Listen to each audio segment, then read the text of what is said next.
for today's video po, ginawa ko po itong video na ito dahil alam ko maraming mga lalaki ang namumroblema, no, kapag iniiwasan po sila ng isang babae.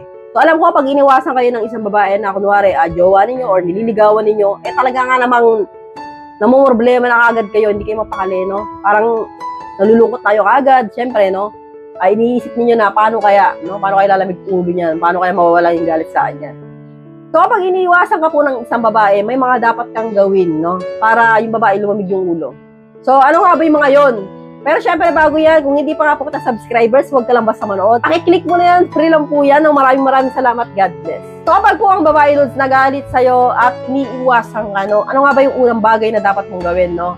Unang-una, Lods, ay hayaan mo muna siya, no? Huwag mo muna masyadong kulitin, no? Bigyan mo siya ng mga ilang araw. At least 3 days or 4 days or hanggang 1 week, no? Huwag mo po muna siyang kulitin, no? Pero bago mo po siya na hindi pansinin, no? Chat mo po muna siya. Sabihin mo po muna na, sige, hindi muna kita kukulitin. Pero dito lang ako, kapag na-miss mo ako, i-chat mo lang ako. So, bigyan mo po muna siya ng time, no? Kasi po, the more na sinusuyo mo po yan, no? The more po nalalaki ang ulo niyan. Lalo po yan, mag-iinit. Ang babae, Lods, pakipot po yan, no? Kaya kailangan, Lods, kapag iniiwasan ka ng isang babae, sabihin sa'yo, huwag mo muna ako usapin. Ayaw makita yung pagbumuka mo. So, hayaan mo lang siya, no? Okay, sige. I love you. Miss na kita. At kung sakaling gusto mo makausap, andito lang ako. So, after niyang shot na yan, pabayaan mo na siya. So, huwag mo na siyang kulitin, no? Huwag ka na muna magparamdam sa kanya. And then, after 1 week or ilang araw, no? Saka mo siya i-shot na. Sabihin mo na sa kanya, I miss you. So, miss na kita. Galit ka pa rin ba sa akin? Sana okay ka na. Hingi ka lang ng hingi ng patawad, no? So, pangalawa, Lods, tips kapag iniiwasan ka ng isang babae, no? Mas the best na puntahan mo siya mismo sa bahay nila, no? Huwag na yung sa trabaho or sa mga daan-daanan na iskinita na abangan mo na parang asong ulo dyan, no?